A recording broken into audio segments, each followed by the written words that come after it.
Hello all, welcome to my channel. My name is Prajakta Bapat. Today we'll be discussing part 4 of basic accounting concepts. In this video we'll be discussing these all accounting concepts. So coming to the first one. First one is goodwill.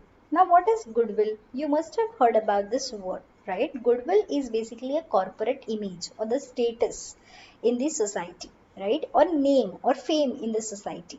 So basically there are certain businesses which are established like since long back, and they are pro in their business. They are very efficient in their business. So they have some amount of goodwill with them. And goodwill is intangible asset, meaning which you cannot see or touch or which you cannot value easily. That is called as goodwill. So certain businesses have are known since long just because of their quality of a product, or their prices are very less, or maybe because of the efficiency of the staff or the services, the way they provide services to us, or the location of business. So there are many factors which decide goodwill. Okay, so for example, if there is any food chain or the restaurant, so they are known for their good services, so that becomes their goodwill. If any mobile company or mobile network, if they are giving good services to the customers, if customers are happy, that is called as goodwill of the company. So just the name or fame or the brand, that also becomes the goodwill of the company. And goodwill is not easily calculated. It is calculated during certain occasions, like at the time of sale of business, or at the time of retirement of any partner, or admission of any partner, or death of any partner. During such occasions only goodwill is calculated. Next concept is contingent liability.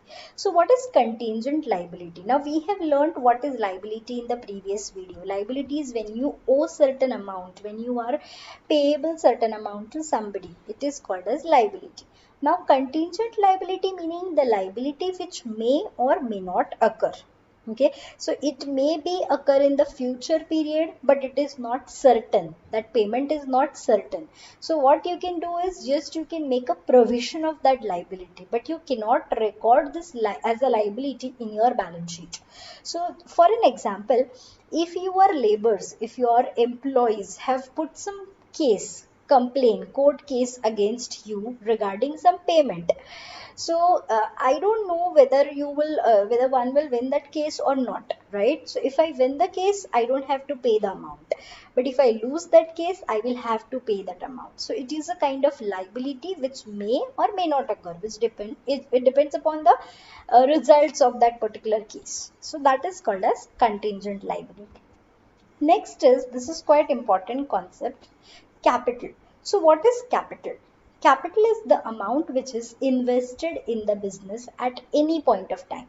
This is not just to initially investing the amount. Later on also, whenever you need amount into the business, whenever you put money into the business, it is called as capital. So in the next coming videos, we will be discussing that how business and businessmen are different from each other. So if I am a sole proprietor, I have a shop, suppose. So whatever amount I am investing to open that shop, or to expand that shop, to diversify that shop, whatever money I am investing into my shop will be called as capital. Next is drawings. So what is drawings? So as I invest money into the shop, same way I will withdraw certain amount from the shop. Whatever income I am earning in the shop, I may withdraw certain amount for the household purposes, for the personal purposes.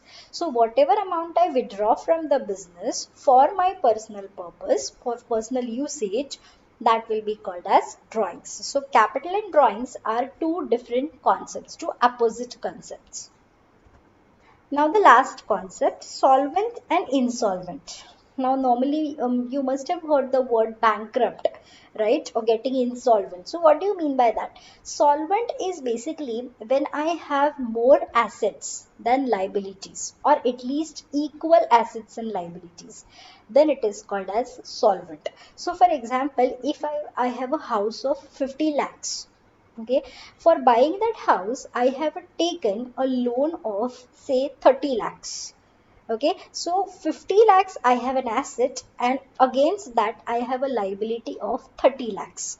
This situation is called as solvent, so where I'm able to pay my liabilities. And what is insolvent? That is called as bankrupt. So just opposite to the solvent, where your liabilities are more than your assets. So basically, when you are not able to pay back your liabilities, when you cannot recover all the amount, that is called as insolvent situation. So where my suppose I have a house of 50 lakhs, my assets are worth rupees 50 lakhs, and my liabilities go beyond 50 lakhs, it will be called as insolvency. Okay, so these are two concepts, solvent and insolvent. Uh, in the next video, we'll be discussing the next concepts. Thank you.